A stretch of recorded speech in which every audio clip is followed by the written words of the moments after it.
Today on the vlog, I want to introduce you to someone really interesting. But first, we have to battle some traffic.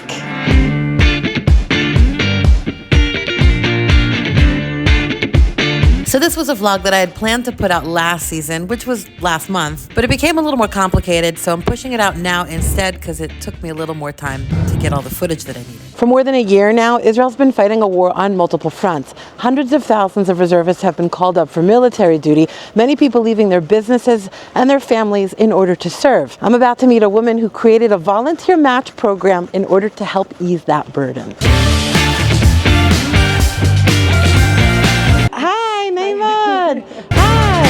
את גרה קרוב לפה?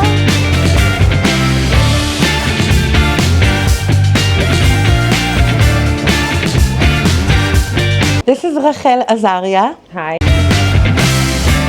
She runs a program called HaOgen, and you've assisted, 20,000 families? We are assisting. It's assisting ongoing since the war. Yeah. They're connecting reservists with volunteers. Yeah. We assist families where the father or the mother are drafted. We don't have enough soldiers in every given moment, and whenever there's a war, all the people that were trained, they're drafted.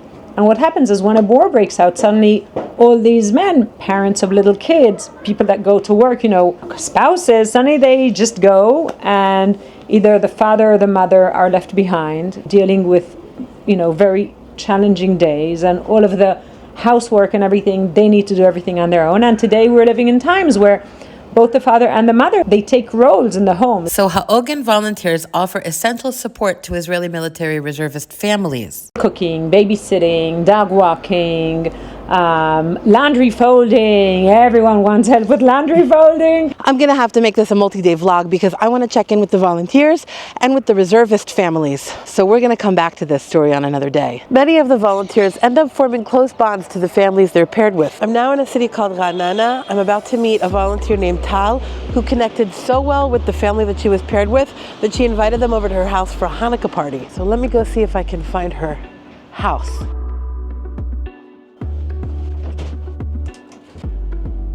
היי, שלום, נעים להכיר אותך. נעים גם לנו. זה יוסי הבא שלי. שלום. היי, נעים מאוד, היי.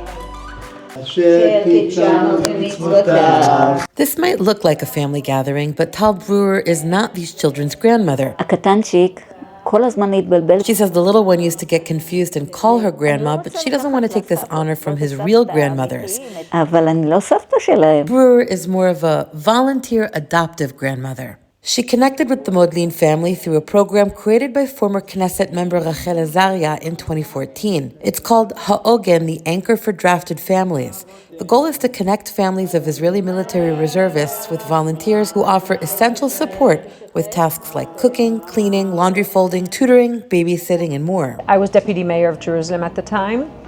And I remember, everyone was like, how do we help the reservees? And I was like, what about the families? Azaria revived the program during the Swords of Iron War that Hamas launched in October 2023. They can't be on their own in this. More than anything, this is part of the community saying, what you're doing is for us, and we appreciate it. That's how Rose Modlin met Brewer in November 2023 after reluctantly applying for help. But she says to suddenly get help was difficult because she felt like she could manage alone. She says she underestimated the emotional burden she was carrying. And Modlin was going through a lot. She was far from family, her husband Yogev was away on military reserve duty, and she was grieving a personal loss. Modlin says my cousin, Sharon Gordani, was murdered at the Supernova Festival massacre. Tal checked in, babysat, talked with Rose. Rose says Tal gave her the feeling that she wasn't alone. And over time, Rose says she became more of a friend than a volunteer. Today, HaOgen is helping 20,000 families and have official support from the IDF. And Tal says she and Rose are likely to continue their friendship even after Yogev finishes his military reserve duty. I don't yet have grandchildren, Tal says, so helping Rose has been pure pleasure. It was so nice to be able to see Tal and Rose in action together. It's very clear that they've built a very deep and meaningful friendship, and it was a real privilege to be able to highlight this organization on the vlog. So if you want more information, I'm going to drop a link in the description. If you've volunteered for HaOgen or received help from them, or if you've volunteered for a similar type of organization, I'd love to hear about it. Let me know what it was like in the comments, and I'll see you next time. Bye.